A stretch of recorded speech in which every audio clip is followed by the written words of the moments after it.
Hi, I am Jacqueline. I am a brittle type 1 idiopathic diabetic. I wish I could tell you what all of that means right now, but that would take a really, really long time. I am making a series of small videos trying to create more awareness about type 1 brittle diabetes and also about how we connect people who are chronically ill to medical services. Um,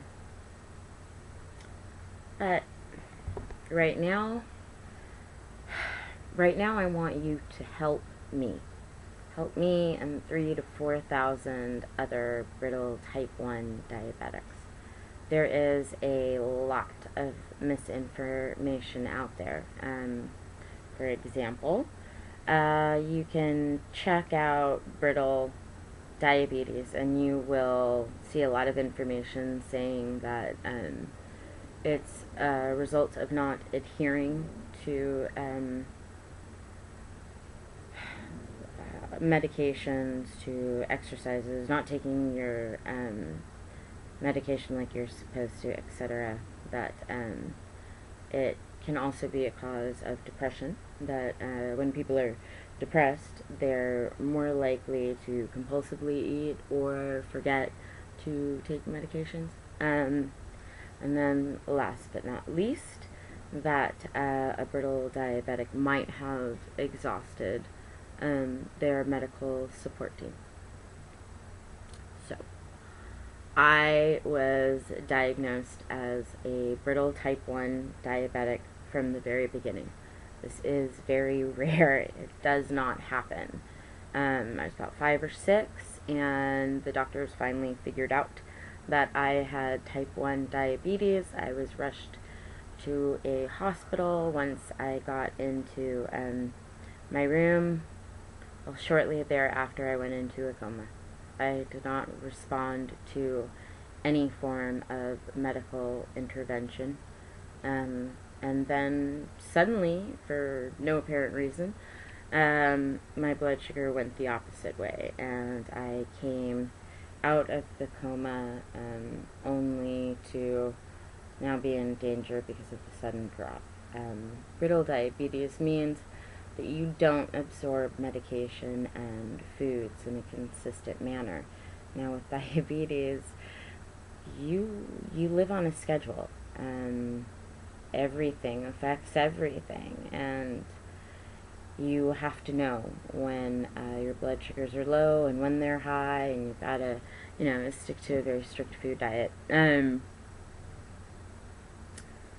So it's been hard since the beginning.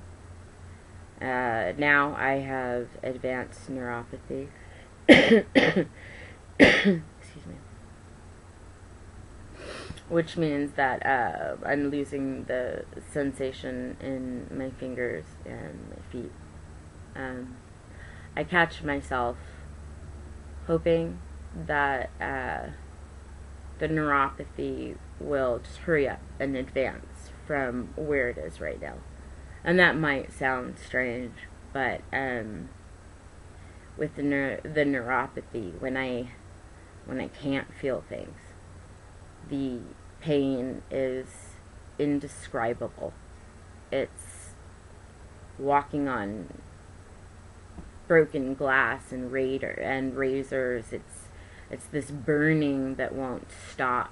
And people always tell you to rest, right? Because that's what we do. We tell people who are sick, just rest and you'll feel better.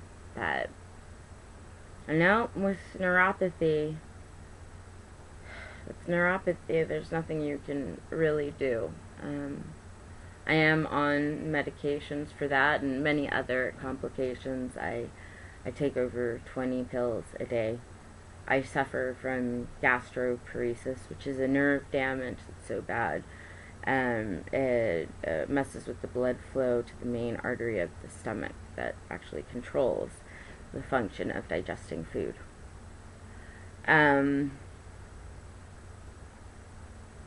I was having symptoms that that my stomach was deteriorating long before the first actual cycle. And then I spent, first big episode of it came in 2009.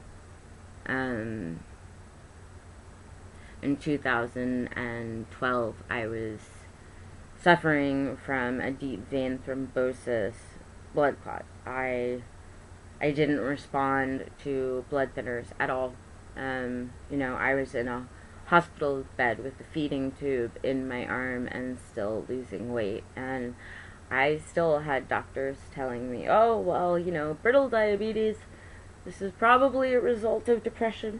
Probably depressed. It's not gastroparesis, it's something else.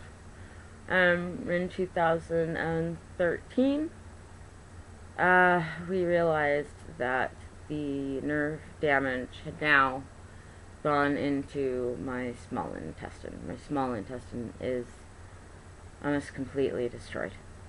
Despite measuring food regularly, having exercise, eating a diet that is both a diabetic diet, a gastroparesis diet, a small intestinal bacterial overload diet, a low food map diet, and what was the other one? Celiac. How could I forget? Despite following all of those diets, which basically make it almost impossible to consume 1,200 calories a day, we've seen my weight continue to go up. My doctors and my dietitian believe I am now experiencing an adverse reaction to the amount of insulin I have to take to live. So that's making everything harder. My stomach is so damaged that I can't hold down more than 6 ounces of flat water in my stomach in a given day, which is why my lips often get stuck to my teeth, because I am that dehydrated.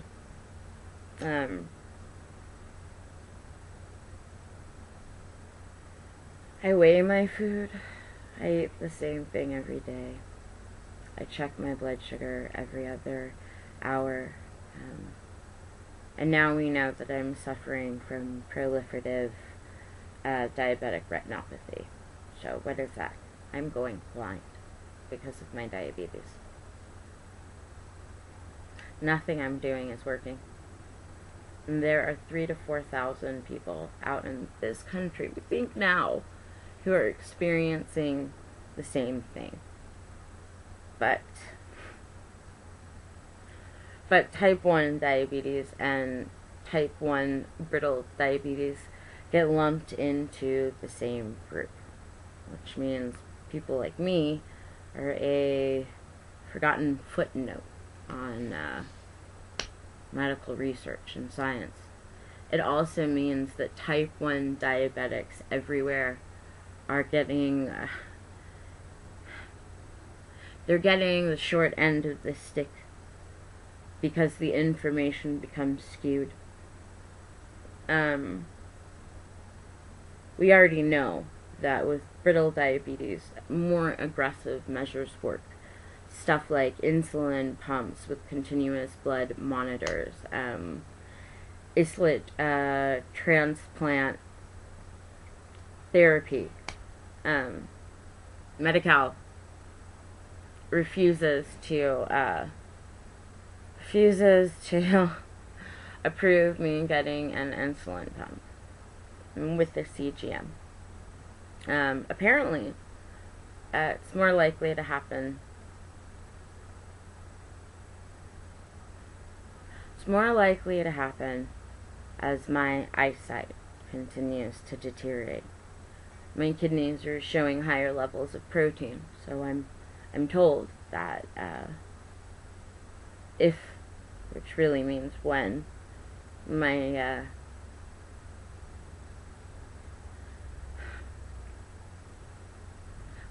kidneys start dying faster, my chances of getting an insulin pump with a CGM will improve.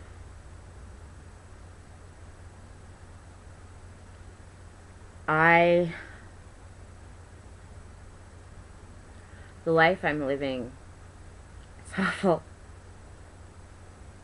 My quality of life, I mean, can you even use the word quality for it? I can cope with all of these things. I can continue to be me. And me is an incredible person, I promise you. But I don't want to die of this disease, and it will kill me. That's just a reality. As some forgotten footnote. So that maybe your 5 or 6-year-old will be diagnosed with brittle type 1 diabetes and be idiopathic like me, meaning not carry any of the known traits for type 1 diabetes. Maybe your child will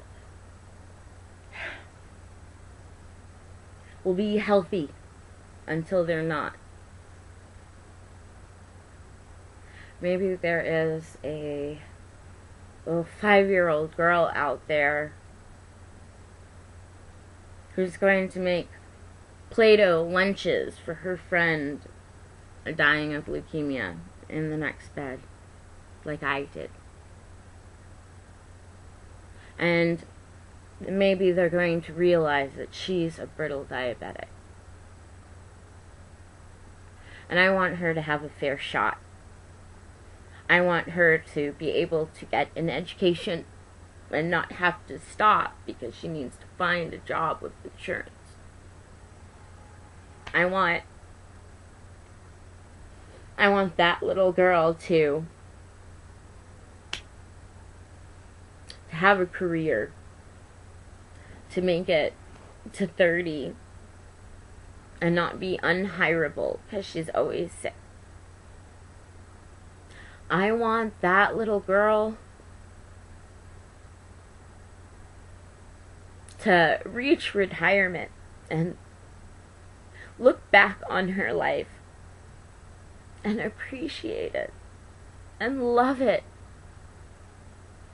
I will not get that chance. The damage I have is irreversible. The best I can wish for is that I just stay at this point. And it's not likely.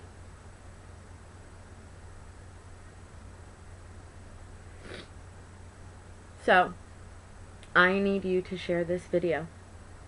I need you to stand up for every type 1 diabetic and type 1 brittle diabetic out there and say that it is time for more funding for research into type 1 brittle diabetes. That it must be defined like the National Institute on Health is advocating, that type 1 diabetes and type 1 brittle diabetes need to have a separation. Type 1 brittle diabetes is another disease. Without you doing that, I'm another forgotten footnote. I am another person in a medical study who will skew the information, who will make it impossible for type 1 diabetics out there to get real help. I am in the anomalies, the small groups, the ones we want to overlook and forget because it makes life easier. But you've got to understand, because I'm an anomaly, because I'm in that small group that is so easy to ignore, I can be any of you. I can be anyone you know. So, if you don't wanna make my wish come true, that's okay. But would you do it for yourself? please keep sharing this.